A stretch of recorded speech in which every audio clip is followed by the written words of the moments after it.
పురోహితుడు ధౌమ్యుడు, అవును భీమసేన, ఆ రోజు అన్ని దినముల కంటేను ప్రశస్తమైనది, శ్రీ మహావిష్ణువుకు ప్రీతికరమైనది కనుక అన్ని జాతుల వారును ఏకాదశి వ్రతమును చేయవచ్చును అని పలికెను.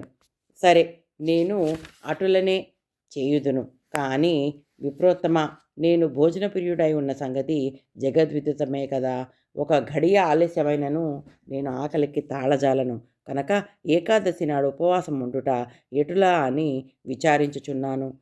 ఉపవాసమున్న దినమున ఆకలి ఎక్కువగా నుండును కావున ఆకలి దాహము తీరులాగా ఏకాదశ వ్రతఫలము దక్కులాగా నాకు సలహా ఇయ్యము అని భీముడు పలికెను.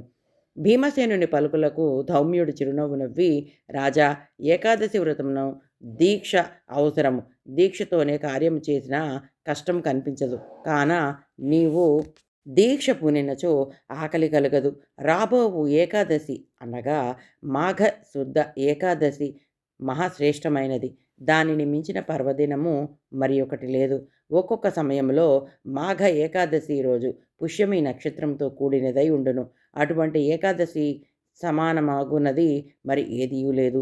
సంవత్సరం నందు వచ్చు 24 ఏకాదశులలో మాఘ శుద్ధ ఏకాదశి మహాపర్వదినము కాన ఆ దినము ఏకాదశి వ్రతం చేసిన గొప్ప ఫలితము కలుగును. ఇందు ఏమాత్రము సంశయము లేదు.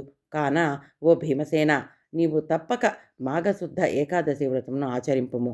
ఆకలి గురించి దిగులు పడకుము. దీక్షతోనున్న ఎడల ఆకలి ఏమాత్రము కలగదు. నియమము తప్పకూడదు అని వివరించెను.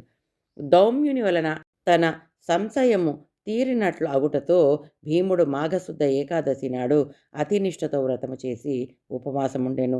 అందులకే మాఘశుద్ధ ఏకాదశిని భీమ ఏకాదశి అని పిలుతురు. అంతేకాక ఓ దిలీప మహారాజా, పరమేశ్వరునకు అత్యంత ప్రీతికరముగు శివరాత్రి కూడా మాఘమాసమందే వచ్చును. కాన మహాశివరాత్రి మహత్యమును గురించి కూడా వివరించేదను. శ్రద్ధాళువై ఆలకింపుము అని వశిష్ఠుల వారు దిలీప మహారాజుతో ఇటుల పలుకిరి. ఏకాదశి మహావిష్ణువునకు ఎటుల ప్రీతికరమైనదియో అదేవిధముగా మాఘశుద్ధ చతుర్దశి అనగా శివ చతుర్దశి, దీనినే శివరాత్రి అని అందరు. అది ఈశ్వరునికి అత్యంత ప్రీతికరమైన దినము.